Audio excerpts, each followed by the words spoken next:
மக்களை விலைக்கு வாங்கிடலாம் அப்படின்னு செந்தில் பாலாஜி நினைச்சிட்டு இருக்காரு. ஒரு முறை மக்கள் ஏமாந்துட்டாங்க, இனியும் ஏமாற மாட்டாங்க. உங்களோட போலி கொலுசு போலி வாக்குறுதிகள் இனியும் எடுபடாது அப்படின்னு பேசியிருந்தாரு. கூட்டணி கட்சிகள் திமுகவுக்கு ஜால்ரா தட்டுறாங்க.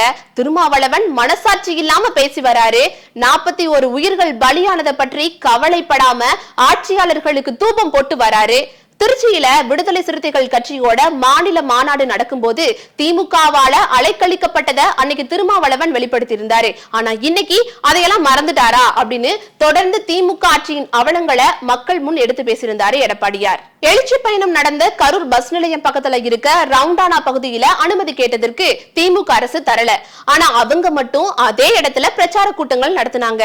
ஆட்சி கையில இருக்குது அப்படின்னு இப்படி ஆட்டம் போடாதீங்க, இதுக்கு மக்கள் பதிலடி கொடுப்பாங்க அப்படின்னு ரொம்பவே உருக்கமா பேசியிருந்தாரு எடப்பாடி கே பழனிசாமி அவர்கள்.